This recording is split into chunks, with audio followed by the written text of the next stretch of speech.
Good morning friends. SSC MTS batch में आप सभी साथियों का हार्दिक स्वागत और अभिनंदन करते हैं। तो आज की जो प्रैक्टिस सेट हम लोग की है, इंग्लिश की प्रैक्टिस सेट है। सेशन नंबर कितना है? सेशन नंबर 3 हो जाएगा। प्रैक्टिस सेट कितना हो जाएगा? प्रैक्टिस सेट तीसरा है। ठीक है, फर्स्ट और सेकेंड जो प्रैक्टिस सेट है हम लोग कर चुके हैं, एसएससी एमटीएस के अकॉर्डिंग है। अगर आप लोग उस प्रैक्टिस सेट को नहीं देखें दोस्तों, तो वह आपके लिए रिस्पॉन्सिबिलिटी होती है। आप लोग उस वीडियो को जरूर देखिए। अगर आप लोग को उस वीडियो को देखना है तो एसएससी एमटीएस की एक प्ले लिस्ट मौजूद है, आप लोग वहां पे जाइए। सारी लेक्चर वहां पे पड़ी हुई है जो आपके लिए, जो एसएससी एमटीएस के लिए अगर इस बार एग्जाम क्रैक करना है तो उस वीडियो को जरूर देखिए।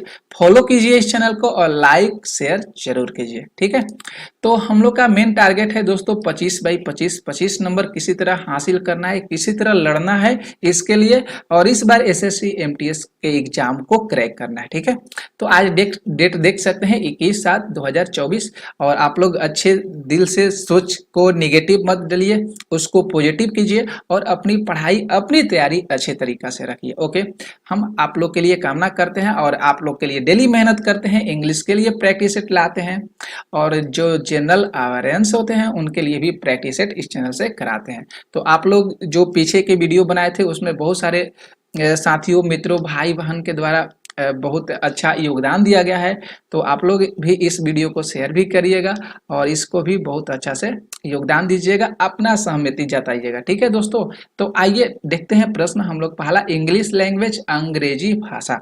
फर्स्ट प्रश्न जो मेरा लेने का मेन मोटिव है कॉमन ईरर से।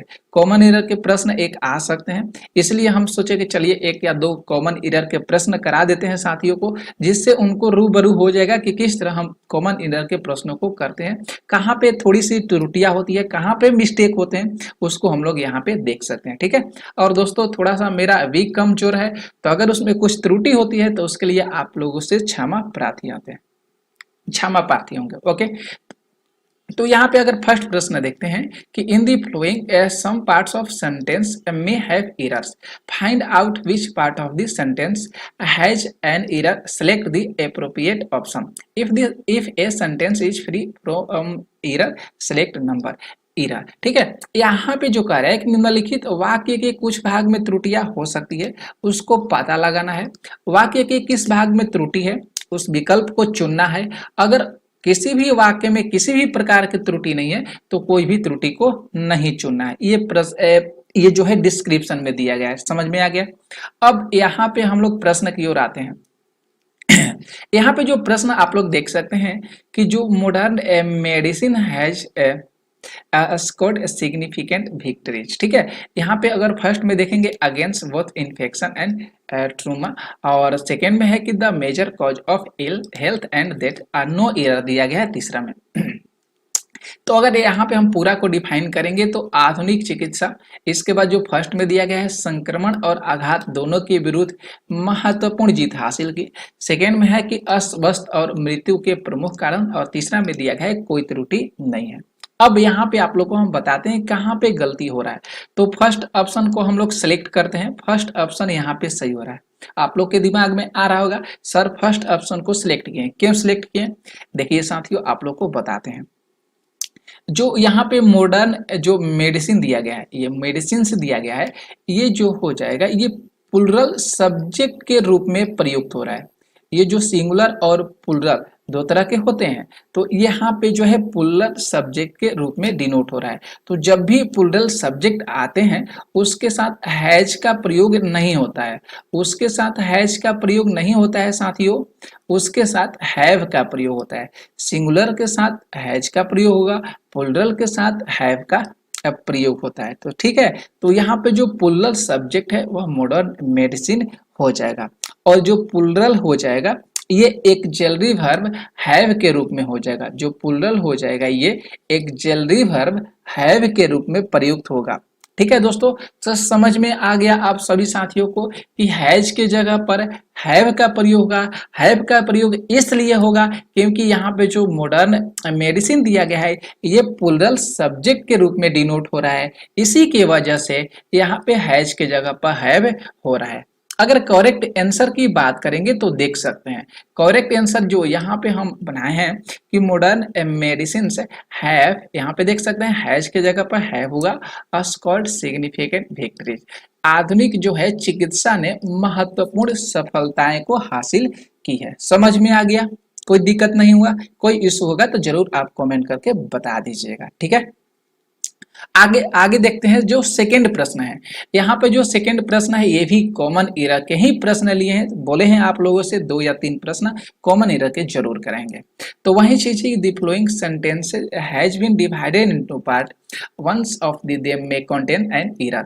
Select the part that contain the error from the given option. If there is no error, select no error. ठीक है, तो यही बात कर रहा है कि निम्नलिखित वाक्यों को भागों में विभाजित किया गया है, एक भाग, दो भाग, सेकेंड भाग, थर्ड, फोर्थ, इस तरह इनमें एक त्रुटि देखने को मिल सकती है। अगर उस भाग में कोई भी भाग में त्रुटि है तो उस त्रुटि को चुनना है, अगर नहीं है तो उसे नहीं चुनना है। समझ में आ गया? तो यहाँ पे अगर प्रश्न की बात करेंगे, देखिएगा डिस्क्रिप्शन में इस बात को सुनिश्चित कर दिया गया, ठीक है। और यहाँ पे जो आंसर दिया गया है कि मॉडर्न साइंस है broken many myths about our food and diet, ठीक है। यहाँ पे कहने का मेन मोटो है कि जो आधुनिक विज्ञान है यह हमारे भोजन और आहार के बारे में कई मिथक तोड़े हैं। इस त्रुटि को हम लोग को देखना है कि कहाँ पे ये त्रुटि हो रहा है, किस ऑप्शन में त्रुटि हो रहा है। तो अगर हम लोग डी ऑप्शन को अगर सेलेक्ट करते हैं, ये सही हो रहा है, मॉडर्न साइंस है, आधुनिक विज्ञान है, मॉडर्न साइंस है जो है आधुनिक विज्ञान में। क्यों यहाँ पे गलत हो रहा है? अभी जस्ट आप लोग के फर्स्ट ऑप्शन में बताएं कि जहां पे सिंगुलर होगा दोस्तों वहां पे किसका प्रयोग होगा? हैज का प्रयोग होगा, और जहां पे प्लूरल होगा वहां पे दोस्तों हैव का प्रयोग होगा। अभी जस्ट आप लोग को बताए हैं, तो वही चीज अभी यहाँ पे देखने को मिल रहा है। मॉडर्न जो साइंस है ये जो है सिंगुलर सब्जेक्ट के रूप में डिनोट हो रहा है, सिंगुलर सब्जेक्ट के रूप में प्रयुक्त हो रहा है। इसीलिए दोस्तों यहाँ पे हैव के जगह पर क्या होना चाहिए? यहाँ पे हैव के जगह पर हैज होना चाहिए। क्या बताइए, समझ में आ रहा है कि नहीं आ रहा है? समझ में, अगर समझ में आ रहा होगा दोस्तों तो इस वीडियो को लाइक शेयर जरूर कीजिएगा, लाइक जरूर आप लोग करिएगा दोस्तों, इससे हम लोग को बहुत ज्यादा मोटिवेट मिलता है। समझ में आ गया? ठीक है, तो यहाँ पे क्या होगा? हैज होगा। फिर से आप लोग को पुनः बता देते हैं कि जहाँ पे जो सब्जेक्ट सिंगुलर सब्जेक्ट के रूप में आएगा, सिंगुलर सब्जेक्ट प्रयोग होगा तो वहां पे हैज का प्रयोग होगा। अगर प्लूरल सब्जेक्ट आएगा तो वहां पे हैव का प्रयोग होगा। ठीक है, कोई दिक्कत नहीं है, कोई इशू नहीं है। करेक्ट आंसर की बात करेंगे तो देख लीजिए करेक्ट आंसर है कि मॉडर्न साइंस हैज, देख सकते हैं, broken many myths about our food and diet. आधुनिक विज्ञान ने हमारे भोजन और आहार के बारे में कई मिथकों को तोड़ दिया है। क्लियर हो गया? ठीक है, नेक्स्ट प्रश्न की ओर बढ़ते हैं। यहाँ पे जो तीसरा प्रश्न है कि identify the segment in this sentence which contains an grammatical error from the given option। दिए गए विकल्प में से वाक्य में से वह खंड को पहचानना है जिसमें व्याकरण संबंधी कुछ त्रुटि दी गई है। ओके, ठीक है, तो यहाँ पे अगर हम लोग यहाँ पे जो प्रश्न दिए गए हैं कि outside the cinema hall there was a queue of people waiting to see the movie, मतलब सिनेमा हॉल के बाहर फिल्म देखने के लिए लोगों की कतार लगी हुई थी। अब यहाँ पे हम लोग को ऑप्शन को चेक करना है कौन सा ऑप्शन यहाँ पे सही हो रहा है कि गलत हो रहा है। त्रुटि किस ऑप्शन में है दोस्तों? तो ऑप्शन ए में त्रुटि है, ऑप्शन ए में त्रुटि है। इसलिए त्रुटि है दोस्तों क्योंकि क्यू के पहले, क्यू के मतलब होता है लगातार, क्यू के पहले जो होना चाहिए ए का प्रयोग होना चाहिए, आर्टिकल ए का प्रयोग होना चाहिए। देख सकते हैं यहाँ पे जो होना चाहिए ए का प्रयोग होना चाहिए। तो ऑप्शन ए यहाँ पे सही हो रहा है कि देर बाजे क्यू ऑफ, मतलब वी ऑफ मतलब वहां कतार लगी हुई थी। आर्टिकल ए का प्रयोग होगा, इसलिए होगा प्रयोग क्योंकि सिंगुलर काउंटेबल नाउन के पहले आर्टिकल जो लगता है ए और एन का प्रयोग होता है। सिंगुलर काउंटेबल नाउन के पहले दोस्तों आर्टिकल ए और एन का प्रयोग होता है। क्लियर है कि नहीं है? ठीक है, तो इसी के अकॉर्डिंग, इसके वजह से मतलब क्यू के पहले ए का प्रयोग होगा। समझ में आ गया? अगर अगर हम लोग करेक्ट आंसर की बात करेंगे, ध्यान से देख लीजिए, करेक्ट करेक्ट आंसर जो हो जाएगा कि आउटसाइड दी सिनेमा हॉल देर बाजे, देख सकते हैं यहाँ पे क्वी आ गया, a queue of people waiting to see the movie, cinema hall के बाहर फिल्म देखने के लिए लोगों की कतार लगी हुई थी। समझ में आ गया, क्लियर है? ठीक है, चलते हैं प्रश्न, जो नेक्स्ट प्रश्न है 4 पे। तो वही बात है, जो 4 प्रश्न है कि identify the most appropriate option the substituted underline segment in of no substitution is required, select number substitution. यहाँ पे कह रहा है कि रेखाखंड को प्रतिस्थापित करने के लिए सबसे उपयुक्त विकल्प को पहचान करिए, प्रतिस्थापन आवश्यक नहीं हो तो कोई प्रतिस्थापन नहीं चुनना है। तो यहाँ पे अगर हम लोग बात करेंगे, देख सकते हैं यहाँ पे जो प्रश्न दिया गया है कि no sooner watch his name called out when he was gone on to stage to receive the award. यहाँ पे कह रहा है कि जैसे ही उसका नाम पुकारा गया, वह पुरस्कार प्राप्त करने के लिए मंच पर चला गया। वह पुरस्कार प्राप्त करने के लिए कहाँ पे चला गया? तो वह पुरस्कार प्राप्त करने के लिए मंच पर चला गया। तो देखेंगे तो यहाँ पे अगर देखेंगे कोई त्रुटि हो रहा है तो डी ऑप्शन में यहाँ पे त्रुटि हो रहा है। देन वी वांट, फिर वह चला गया, देन ही वांट, ठीक है। तो यहाँ पे अगर देख सकते हैं किस ऑप्शन में, डी ऑप्शन तो हम लोग चुन लिया। अब व्हेन ही वाज गॉन के स्थान पर क्या होना चाहिए? यहाँ पे जो व्हेन ही वाज गॉन, इसके स्थान पर जो व्हेन के स्थान पर होना चाहिए, इसके स्थान पर देन का प्रयोग होना चाहिए। किसका प्रयोग होना चाहिए? तो इसके स्थान पर देन का प्रयोग होना चाहिए, ठीक है। क्यों होना चाहिए? क्योंकि नो सुनर के साथ कोरिलेटिव कंजक्शन, जो को रिलेटिव कंजक्शन होता है उसके स्थान पर देन का प्रयोग होता है।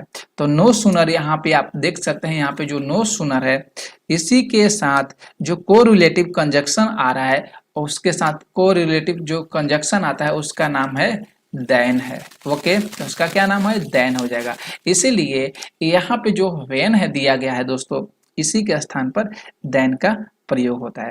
तो यहाँ पे अगर बात करेंगे जो नो सुनर हो जाएगा, नो सुनर अगर प्लस हेल्पिंग वर्ब होता है, इसके बाद प्लस सब्जेक्ट होता है, प्लस जो अदर वर्ड्स होते हैं, इसके बाद देन का प्रयोग होता है। तो कभी भी आप लोग ध्यान में रखिएगा, जहां भी कभी भी नो सुनर दिखाई दे देगा, उसके साथ जो प्रयोग होगा देन का प्रयोग होगा, ठीक है। समझ में आ गया? क्या होगा प्रयोग? देन का प्रयोग होगा, ठीक है। तो आप लोग ध्यान से देख सकते हैं जो करेक्ट आंसर है, यहाँ पे हमने उसको सिलेक्ट किया है, सही से आप लोग को दिखा दिए हैं, समझा दिए हैं कि no sooner was his name called out then, हो गया he want go on to stage to receive the award. यहाँ पे है कि वहीं जैसे ही उनका नाम पुकारा गया, वे पुरस्कार लेने के लिए मंच पर चले गए, ठीक है, क्लियर है। आगे चलते हैं हम लोग प्रश्न 5 पे। यहाँ पे जो 5 प्रश्न है कि select the most appropriate option of fill in the blanks, रिक्त स्थान को भरने के लिए सबसे उपयुक्त विकल्प का चयन करना है। तो यहाँ पे अगर देखेंगे जो 5 प्रश्न है, यहाँ पे I who your friends and well विल्सर should have been informed about your decision. मैं कह रहा हूँ कि मैं जो आपका मित्र और शुभचिंतक हूँ को आपको निर्णय के बारे में सुनिश्चित किया जाना चाहिए था, ठीक है। तो यहाँ पे जो ब्लैंक्स दिया गया है देख सकते हैं साथियों, यहाँ पे ब्लैंक्स किस स्थान पर दिया गया, ये भी तो थोड़ा सा आप लोग को पता होना चाहिए कि यहाँ पे जो ब्लैंक्स है ये किस स्थान पर ब्लैंक्स दिया गया है। तो यहाँ पे जो ब्लैंक्स दिया गया है हु के जगह पर दिया गया है, देख सकते हैं यहाँ पे हमने थोड़ा सा मिस्टेक हो गया है।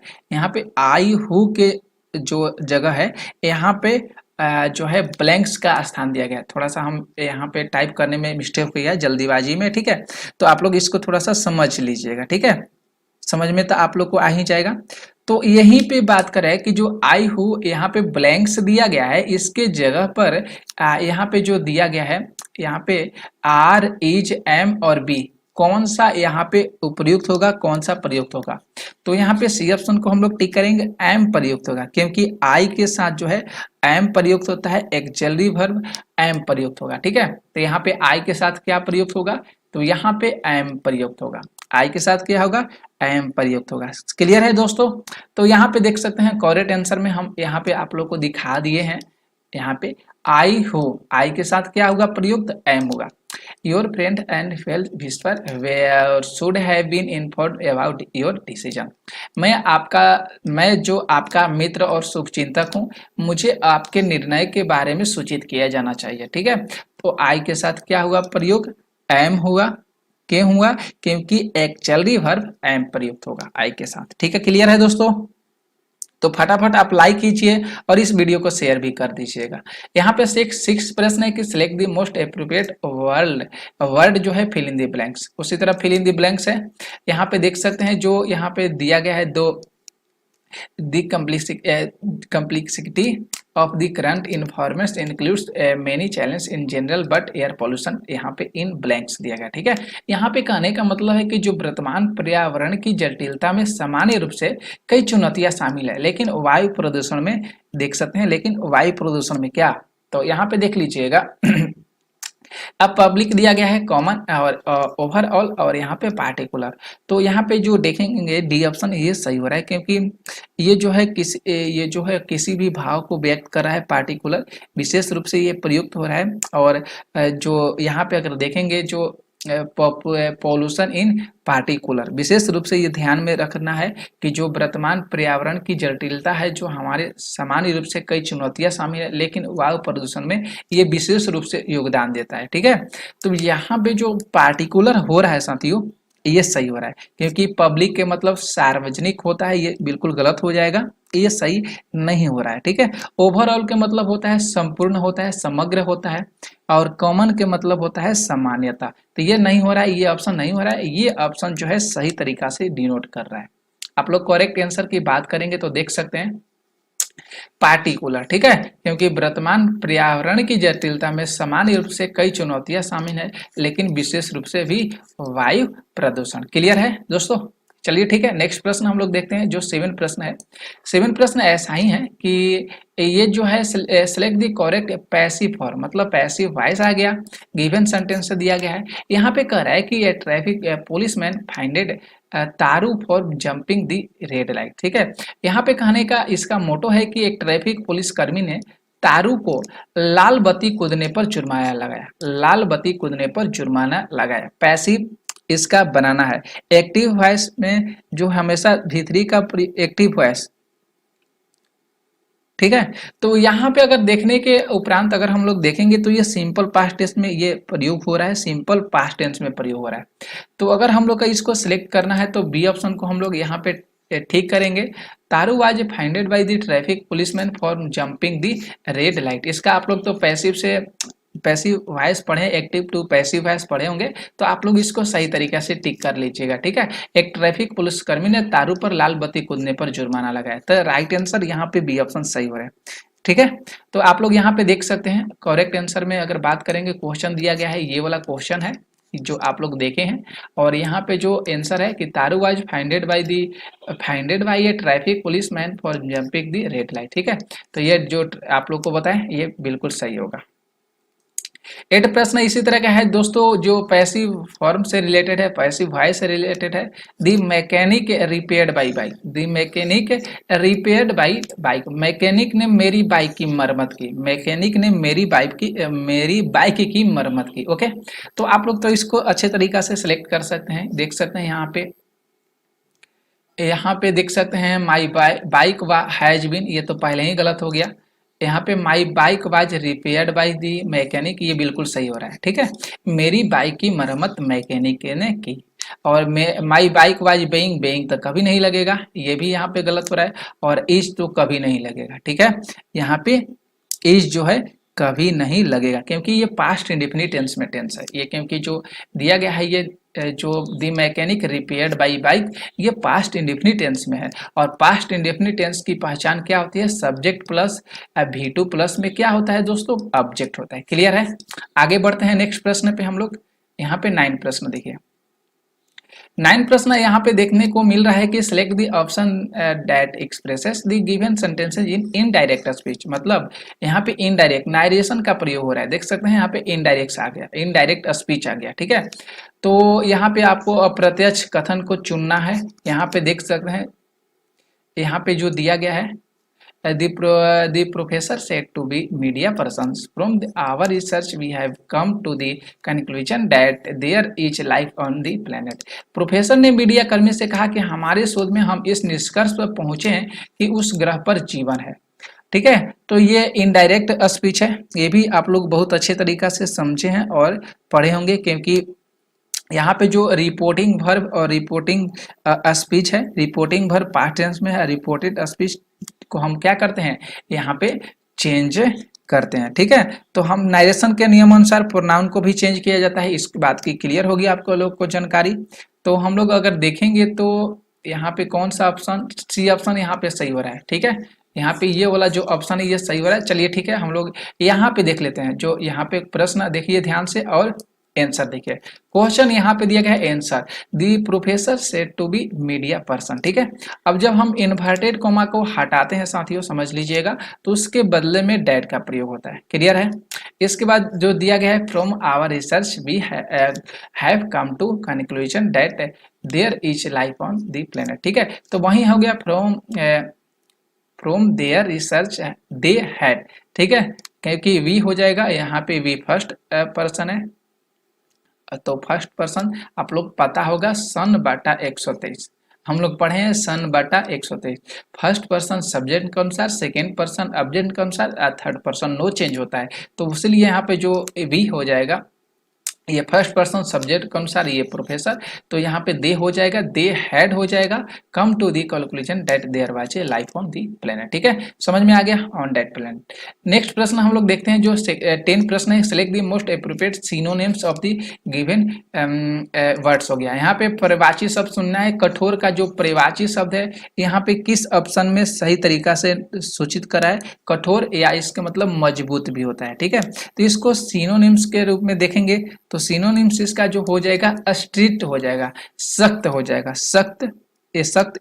ठीक है, सख्त कह सकते हैं, या इसके मतलब भी कठोरे होता है, क्योंकि केयरलेस के मतलब आप लोग को पता हो जाएगा, लापरवाही हो जाएगा। जेनरस के मतलब उदार, और अनविलिंग के मतलब अनिच्छुक, या इसके मतलब होता है अप्रसन्न होता है।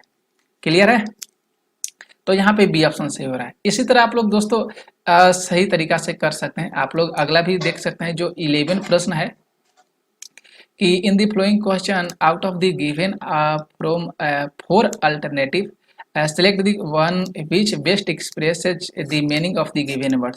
4 विकल्प दिए गए हैं, इस विकल्प को सबसे बेहतर ढंग से व्यक्त करना है। नोट्स दिया गया है, यहाँ पे धक्का देना, इसका मतलब होता है धक्का देना, नोट्स के मतलब। तो सही जो वर्ड है, यहाँ पे सही वर्ड कौन होता है, या नोट्स के मतलब धक्का देना होता है, या कोहनू से छूना भी होता है। इसका सिनोनिम्स की बात करेंगे तो पुक होता है, ढकेलना होता है। यहाँ पे देख सकते हैं जो सी ऑप्शन है ये सही हो रहा है। तो ये सब सारी चीजें आप लोग को याद करना पड़ता है, याद रखिएगा, तभी आप लोग इस तरह को कर सकते हैं। और जो आप लोग जो पहले प्रश्न सेकंड कराए कॉमन इरर, तो सारे से प्रश्न जो पार्ट्स ऑफ स्पीचेज होते हैं, जैसे noun, pronoun, adjective, verb, adverb, preposition, conjunction, interjection, ये सारे से प्रश्न आते रहते हैं। और ये सारी जो चीजें यहाँ पे आप लोग देख रहे हैं, सिनोनिम्स, एंटोनिम्स होते हैं, वन ऑफ सब्स्टिट्यूशन होते हैं, ये सारी चीज को याद करना पड़ता है। जब तक से आप याद नहीं करिएगा तो आप लोग से नहीं पकड़ में आ जाएगा। तो आप लोग को भी वन ऑफ सब्स्टिट्यूशन के भी क्लास लेंगे, कॉमन इरर्स के तो हो गया, और आप लोग को एंटोनिम, सिनोनिम के भी यहाँ पे जो होगा क्लास लेंगे। आप लोग क्लास को फॉलो कीजिएगा, देखिएगा, बहुत ज्यादा आप लोग को बेनिफिट होगा। तो यहाँ पे 12 प्रश्न है, एंटोनिम्स के प्रश्न है, विलोम शब्द है, एडमोनिस के मतलब होता है चेतावनी देना। यहाँ पे देखेंगे तो राइट आंसर कौन सा हो रहा है, तो यहाँ पे डी ऑप्शन को हम लोग यहाँ पे सही करेंगे। यहाँ पे डी ऑप्शन सही हो गया। ठीक है, इसके मतलब चेतावनी देना होता है, धिकारना होता है, डांटना होता है, ये सारी चीज आप लोग को याद रखना पड़ेगा दोस्तों। वारन मतलब भी चेतावनी देना होता है। ठीक है, और स्कॉल्ड मतलब भी डांटना होता है, चाइल्ड मतलब भी डांटना होता है। तो फ्लाउड मतलब होता है ताली बजाना, इसका मतलब क्या होता है, ताली बजाना। ठीक है, तो आप लोग इस ऑप्शन को सही कीजिएगा। नेक्स्ट प्रश्न हम लोग देखेंगे, देख लीजिए, ये भी प्रश्न है, नैक का है। यहाँ पे एंटोनिम्स हो गया, और नैक मतलब कह रहा है कि कौशल। ठीक है, नैक मतलब क्या होता है, कुछ कौशल या कुशलता होता है। तो इसलिए यहाँ पे जो इनएबिलिटी हो रहा है, अक्षमता, ये सही हो रहा है। इनएबिलिटी, असक्षमता जो है यहाँ पे सही हो रहा है। एबिलिटी योग्यता, इंटीमेडेट मतलब होता है डराना, और लुंसी मतलब होता है पागलपन होता है। अगला प्रश्न देखिएगा, जो 14 प्रश्न है यहाँ पे स्पेलिंग वर्ड है, यहाँ पे स्पेलिंग को गलत किया गया है, सही वर्तनी वाला शब्द को चुनना है। कौन सा यहाँ पे सही हो रहा है, तो डी ऑप्शन सही हो रहा है, एडवेंटेरस। जो एडवेंटेरस होता है, एडवेंटेरियस होता है, जो साहसी कार्य होते हैं, इसकी वर्तनी ये शुद्ध यहाँ पे देखने को मिल रहा है। तो यहाँ पे डी ऑप्शन बिल्कुल सही हो रहा है। और अगला प्रश्न हम लोग देखेंगे, थोड़ी सी मिस्टेक हो सकती है, इंग्लिश वीक है दोस्तों, तो उसके लिए क्षमा के चाहते हैं। करेक्ट स्पेलिंग वर्ड चुनना है यहाँ पे, ल्यूमिनेसेंट, ल्यूमिनेसेंट सारे का देख सकते हैं अलग एक ही चीज़ है, लेकिन यहाँ पे एक मिस्टेक है। कहाँ पे मिस्टेक है, तो आप लोग यहाँ पे देख सकते हैं सारे सही हैं, कहीं कहीं मिस्टेक होगा, तो ए ऑप्शन यहाँ पे जो है ये सही रूप से दिखा रहा है। ताप दीप्ति, इसके मतलब क्या होता है, तो ताप दीप्ति होता है। इसके मतलब क्या होता है, तो इसके मतलब जो ल्यूमिनेसेंट होता है, इसके मतलब ताप दीप्ति होता है।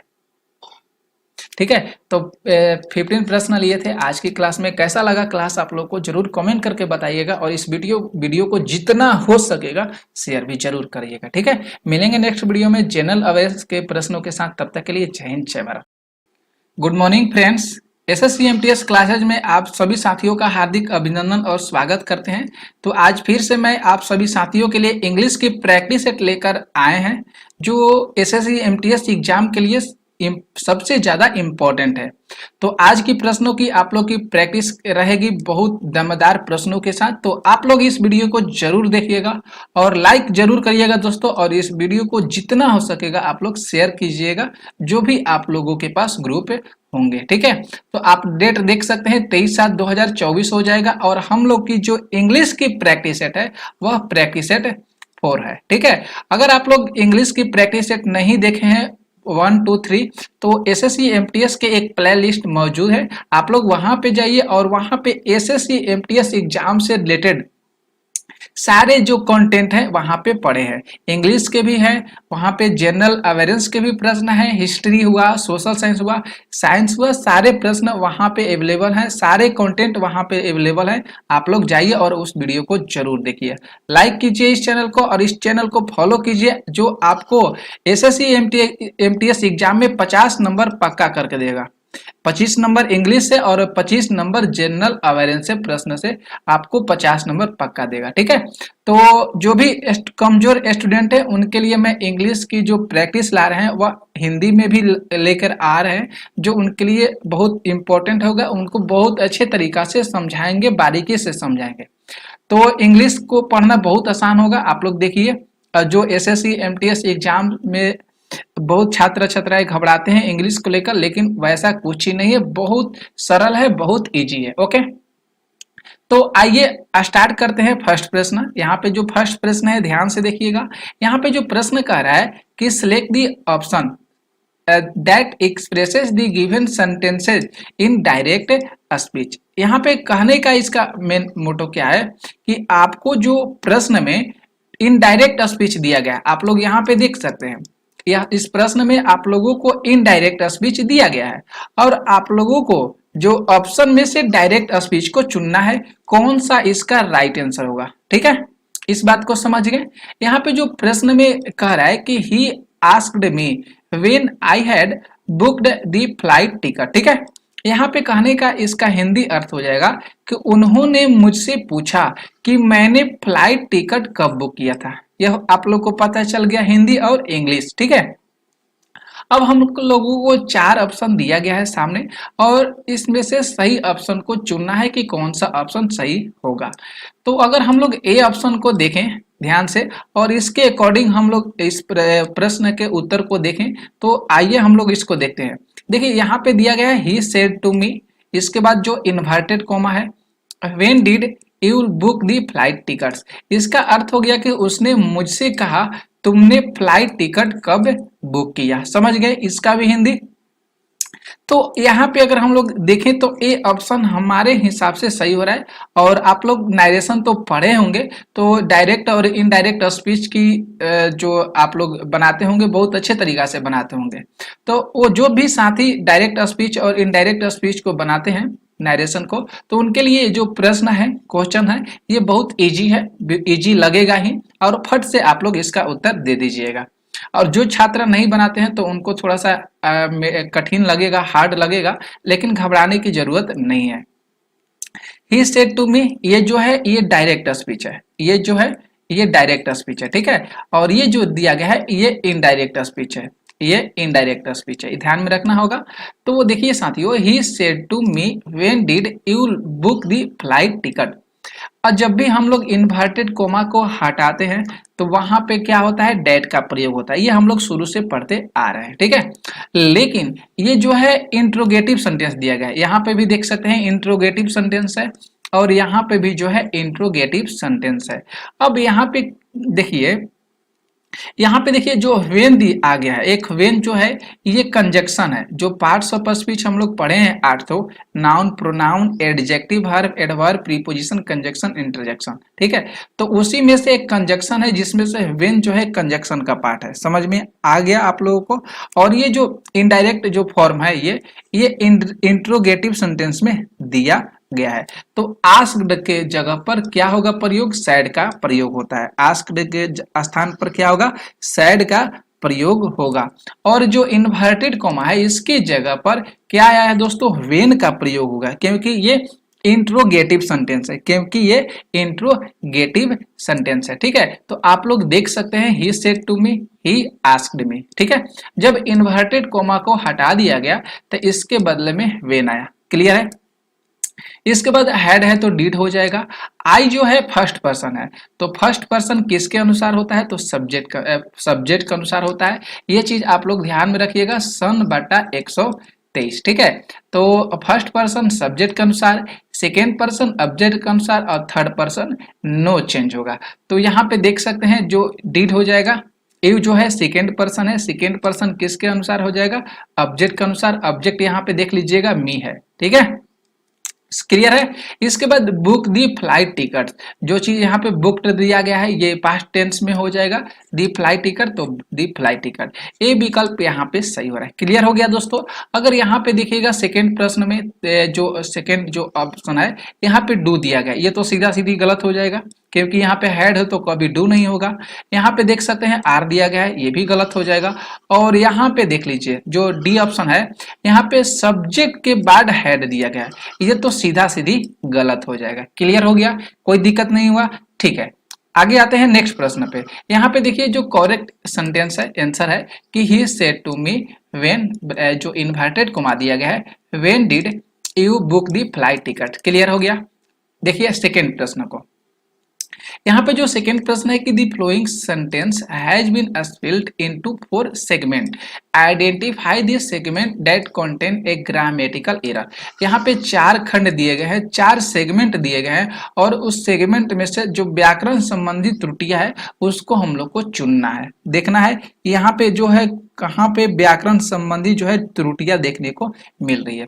तो हम लोग ऑप्शन को, डी ऑप्शन को करते हैं टिक, यहाँ पे डी ऑप्शन जो है गलत हो रहा है, समझ गए, डी ऑप्शन त्रुटियां हो रही है।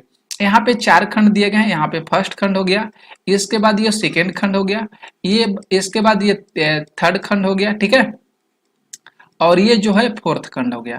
इसी में से जो थर्ड खंड दिया गया है यहाँ पे वांट टू, ये गलत हो रहा है, वांट टू गलत हो रहा है। इसके जगह पर जो होना चाहिए दोस्तों, इसके जगह पर वांट्स टू होना चाहिए, क्या होना चाहिए, वांट्स टू होना चाहिए। अब आपके माइंड में आ रहा होगा कि सर वांट्स टू क्यों होगा, ठीक है, आपके माइंड में आ रहा होगा वांट्स टू क्यों होगा, क्यों होगा इसलिए बताते हैं दोस्तों, क्योंकि यहाँ पे जो एवरी है, एवरी जो है, एवरी के बाद सिंगुलर नाउन या सिंगुलर वर्ब का प्रयोग होता है, ध्यान में रखिएगा।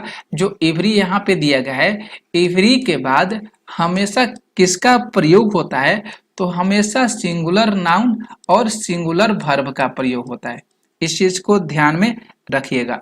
कभी भी सिंगुलर जो वर्ब होते हैं, जो सिंगुलर वर्ब है, इसमें एस या ईएस का प्रयोग किया जाता है, और सिंगुलर जो नाउन होते हैं जो इसमें भी एस या ईएस का प्रयोग किया जाता है, क्योंकि हम सिंगुलर टू प्लुरल जब बनाते हैं तो ये चीज हम लोग को ध्यान में रखना होता है।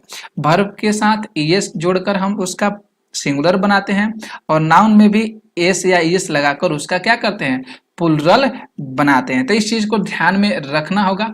और यहाँ पे जो चाइल्ड दिया गया है इसको भी ध्यान में रखना होगा। चाइल्ड जो है ये क्या है, सिंगुलर सब्जेक्ट है। चाइल्ड जो है ये सिंगुलर सब्जेक्ट है। इसी के अकॉर्डिंग जो है वांट टू के जगह पर क्या होना चाहिए, वांट्स टू होना चाहिए। तो डी ऑप्शन यहाँ पे सही हो रहा है। इसके बाद अगर इसका हम हिंदी निकालना चाहेंगे, देख लीजिए यहाँ पे जो करेक्ट सेंटेंस है, every curious child want to rip open a toys. प्रत्येक जो जिज्ञासु बच्चे हैं एक खिलौना फाड़ना चाहते हैं। तो यहाँ पे ये ऑप्शन सही हो रहा है, डी ऑप्शन यहाँ पे गलत दिया गया है। क्लियर हो गया दोस्तों, समझ में आ गया, ठीक है। आगे आते हैं प्रश्न 3 पे। यहाँ पे जो 3 प्रश्न है देखिए ध्यान से कि the following sentence has been divided into parts, one of them may contain an error. Okay, select the part that contains the error from the given option. If you don't find any error, mark no error or as your answer. तो यहाँ पे कह रहा है कि निम्नलिखित वाक्यों को कुछ भागों में विभाजित किया गया है, उनमें से एक त्रुटि हो सकती है।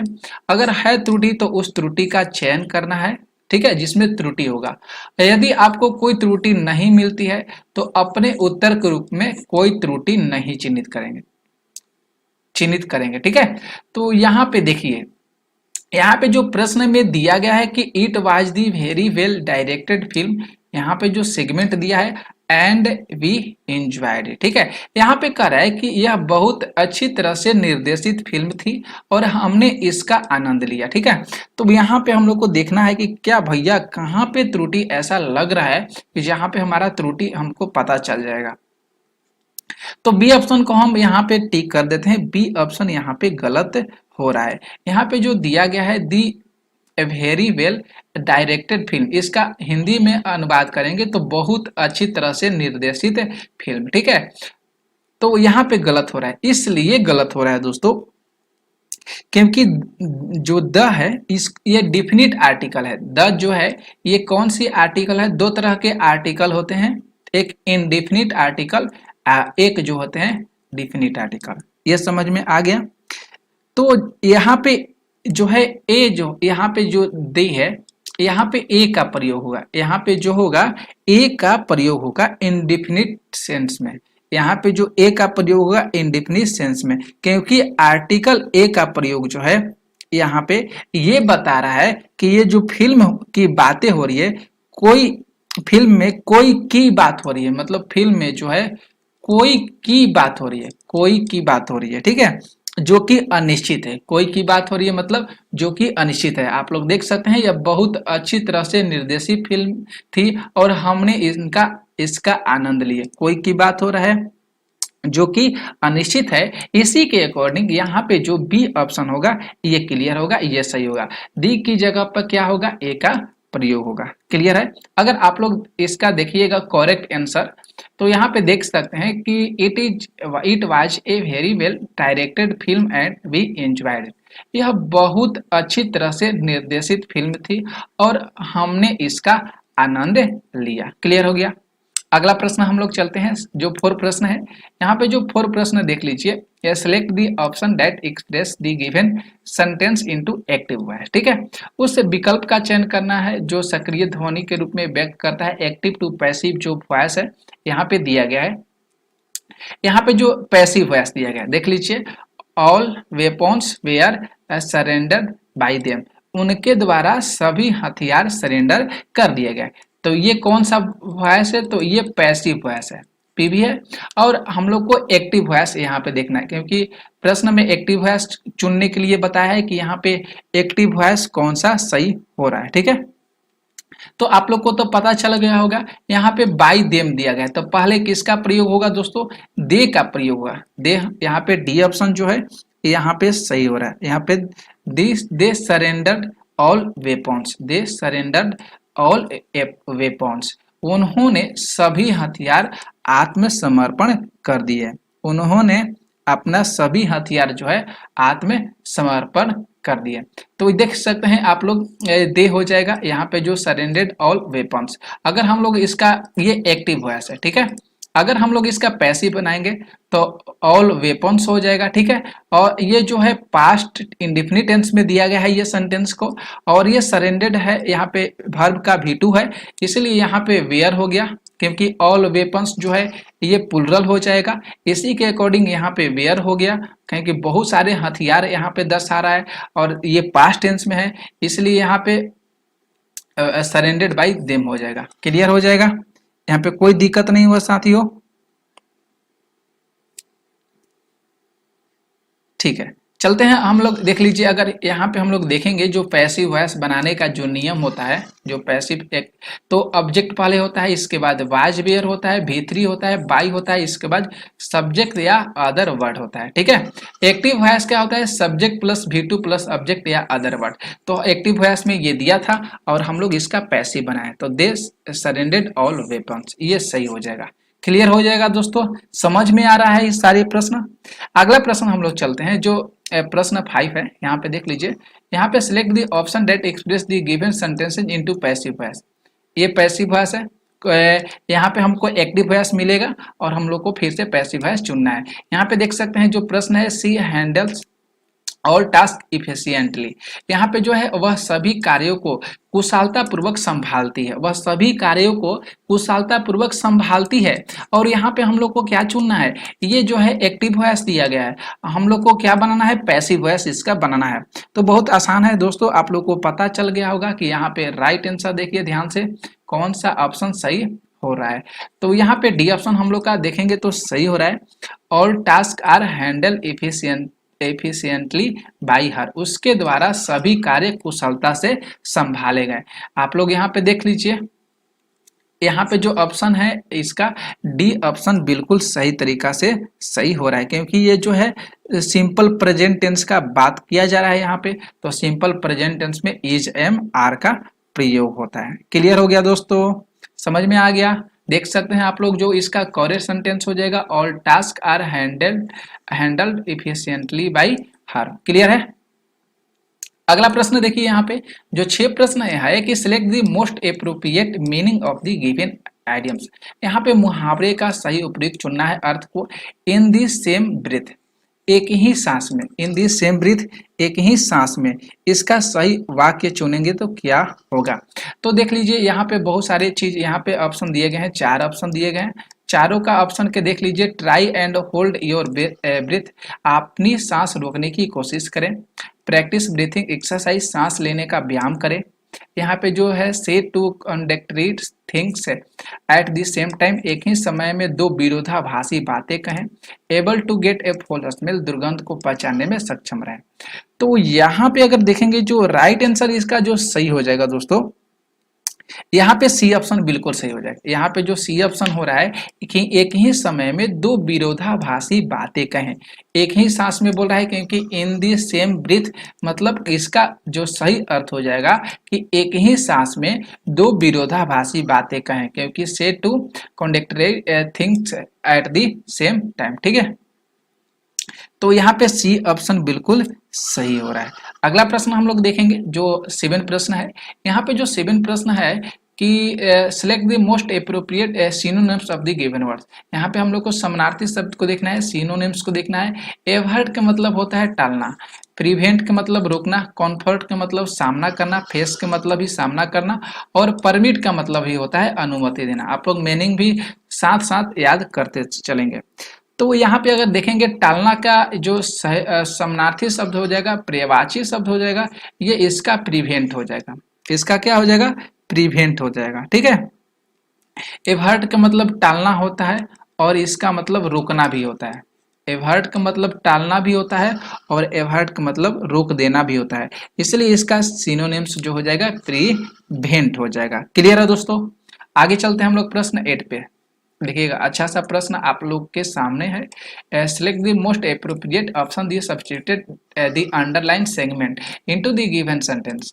If there is no need to substitute it, select the no substitution required. यहाँ पे कह रहा है कि जो रेखाखंड दिए गए हैं प्रतिस्थापित करने के लिए, और सबसे उपयुक्त विकल्प को चुनना है। अगर इसे कोई प्रतिस्थापित करने की आवश्यकता नहीं है तो इसकी भी आवश्यकता नहीं हो सकती है। ठीक है, तो यहाँ पे ध्यान से देखिएगा, यहाँ पे जो प्रश्न में कह रहा है दोस्तों कि a tigress has been given birth to a cub into Ranthambore tiger reserve taking the big cat population to 78। कह रहा है कि रणथंभौर टाइगर रिजर्व में एक बाघिन ने एक शावक को जन्म दिया। ठीक है, जिससे बाघिन की आबादी कितना हो गई, तो जिससे बाघिन की आबादी कितना हो गया, 78 हो गई।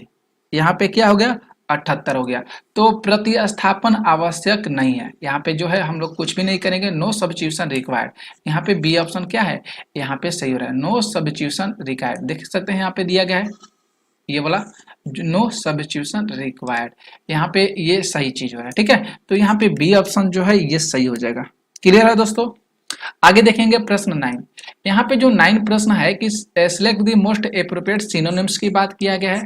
यहाँ पे देखेंगे दिखावटी, इसका सिनोनिम्स क्या होता है, दिखावटी का जो है इसका सिनोनिम्स क्या होता है, तो देख सकते हैं जो सोवी दिखावटी है, टेस्टफुल स्वादिष्ट, सडन अचानक, क्विक के मतलब तेज होता है। तो इसका जो अब जो ए ऑप्शन हो जाएगा सोवी, ये दिखावटी का दिखावटी हो जाएगा, ये बिल्कुल सही हो जाएगा। ठीक है, इसका सिनोनिम्स क्या होगा, ए ऑप्शन सही होगा। क्लियर है दोस्तों। आगे चलेंगे प्रश्न 10 देखिए, यहाँ पे वही चीज आ गया है एप्रोप्रिएट, जो 10 ऑप्शन में जो 10 प्रश्न दिया गया है ये भी फ्रेज के रूप में आ गया है। आप लोग देख सकते हैं बी हार्ड अप, इसका मतलब होता है कठोर होना। बी हार्ड अप का मतलब होता है कठोर होना। तो यहाँ पे देख सकते हैं ऑप्शन में 4 ऑप्शन दिए गए हैं, सबका अलग अलग मीनिंग है, अलग अलग अर्थ है। जगना बहुत मुश्किल लगता है जल्दी, है वेरी लिटिल मनी, बहुत कम पैसे हैं, अनेबल टू कैलकुलेट, हिसाब नहीं लगा पाते, have difficulty in climbing stairs, हिसाब लगाने में दिक्कत होती है। तो कठोर होना का जो इसका सही मुहावरे हो जाएगा ये क्या होगा, तो कठोर होना का सही मुहावरे जो हो जाएगा हैव वेरी लिटिल मनी, बहुत कम पैसे हैं। हैव वेरी लिटिल मनी, बहुत क्या है, कम पैसे हैं। इसका मतलब बी हार्ड अप का मतलब होता है तंगी भी होना, ये भी ध्यान में रखेंगे। पैसे की जो तंगी हो जाएगा इसका मीनिंग भी होता है ये भी, पैसे की तंगी। ठीक है, पैसे की तंगी, इसके अकॉर्डिंग यहाँ पे हम लोग बी ऑप्शन को टिक करेंगे। बी हार्ड अप का मतलब होता है पैसे की तंगी, इसलिए इसका सही ऑप्शन जो है हैव वेरी लिटिल मनी, बहुत कम पैसे हैं, ये सही हो रहा है। क्लियर है दोस्तों, समझ गए। अगला प्रश्न देखिए 11 प्रश्न है एंटोनिम्स। 11 प्रश्न है एंटोनिम्स, विलोम शब्द है मोडेस्ट। मोडेस्ट का मतलब होता है मामूली, यहाँ पे जो है मोडेस्ट, मोडेस्ट का मतलब होता है मामूली, या इसका अगर हम सही से हिंदी निकालेंगे तो विनम्र होता है, इसका सही से हिंदी निकालेंगे तो क्या हो जाएगा, विनम्र हो जाएगा। ठीक है, तो हम लोग को 4 ऑप्शन को देखना है क्या इसमें से सही ऑप्शन हो रहा है। कॉन्सिस्टेंट, यहाँ पे जो ये ऑप्शन है अभिमानी, ये ऑप्शन सही हो रहा है। ग्लम उदास, अनहैप्पी दुखी, और स्लेन चिढ़ाया हुआ, तो यहाँ पे ए ऑप्शन बिल्कुल सही हो रहा है, क्योंकि मतलब इसके मतलब अभिमानी या घमंडी भी होता है। क्या होता है, घमंडी भी होता है। समझ गए दोस्तों। तो मोडेस्ट याद रखिएगा विनम्र होता है और उसका घमंडी हो जाएगा। ओके, क्लियर है। अगला प्रश्न उसी तरह का प्रश्न आप लोग को देखने को मिल रहा है, 4 सेगमेंट यहाँ पे दिए गए हैं। ठीक है, सब में से हम लोग को जो भी त्रुटि होगा उस त्रुटि को चुनना है और सही ऑप्शन को हम लोग को दिखाना है। यहाँ पे कौन सा ऑप्शन जो है सही हो रहा है। ठीक है, 12 प्रश्न है। तो यहाँ पे अगर हम लोग खंड को देखेंगे बहुत अच्छे तरीका से और इसको बहुत अच्छे तरीका से समझेंगे, नोमन वेयर, इसके बाद ये देख लीजिए स्लाइस है, present when I inter the hall, यहाँ पे फर्स्ट हो गया, ये सेकेंड सेगमेंट हो गया और ये थर्ड सेगमेंट हो गया। ये चीज समझ में आ गया। हिंदी की बात करेंगे, जब मैं हॉल में प्रवेश किया तो कोई भी मौजूद नहीं था, ये पूरा चीज को हम यहाँ पे बता दिए कि जब मैं हॉल में प्रवेश किया तो वहां पे कोई मौजूद नहीं था। तो यहाँ पे नो वन वेयर, कोई भी मौजूद नहीं था, नो वन वेयर, यहाँ पे ये ऑप्शन जो है, यहाँ ये जो सेगमेंट है ये गलत हो रहा है। ये गलत हो रहा है क्योंकि नो वन मतलब कोई भी कह रहा है, तो कोई भी के साथ दोस्तों वाज का प्रयोग होता है। कोई भी के साथ किसका प्रयोग होता है, तो कोई भी के साथ वाज का प्रयोग होता है, क्योंकि नो वन जो है ये सिंगुलर सब्जेक्ट है। नो वन जो है दोस्तों ये सिंगुलर सब्जेक्ट है, इसलिए सिंगुलर वर्ब के साथ किसका प्रयोग होगा, अभी कुछ ही देर बताए हैं आप लोग को। सिंगुलर वर्ब के साथ क्या होगा, वाज का प्रयोग होगा। सिंगुलर वर्ब के साथ किसका प्रयोग होगा, तो वाज का प्रयोग होगा।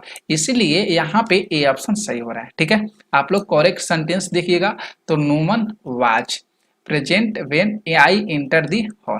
ये समझ में आ गया। अगला प्रश्न हम लोग देखेंगे 13 प्रश्न।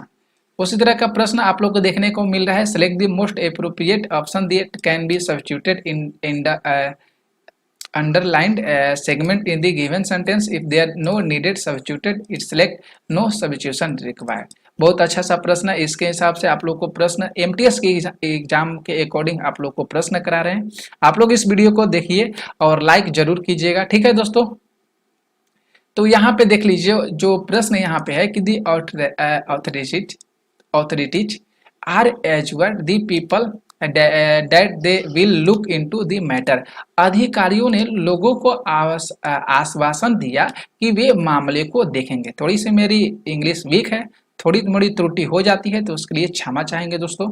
अधिकारियों ने लोगों को आश्वासन दिया कि वे इस मामले को क्या करेंगे, वे इस मामले को देखेंगे। वे इस मामले को क्या करेंगे, देखेंगे। तो यहाँ पे ये गलत हो रहा है क्योंकि यहाँ पे जो अथॉरिटीज दिया गया है यहाँ पे आर का प्रयोग हुआ है, क्योंकि यहाँ पे इसके आगे जो वर्ब है यहाँ पे देख सकते हैं ये V2 का प्रयोग किया गया है वर्ब में। यहाँ पे माफ कीजिएगा V3 का प्रयोग किया गया है। ठीक है, कभी भी आर के साथ V3 का प्रयोग नहीं आता है।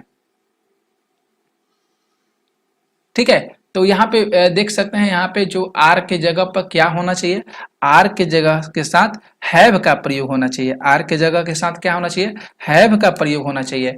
यहाँ पे सी ऑप्शन दोस्तों सही होगा, हैव एस वर्ड।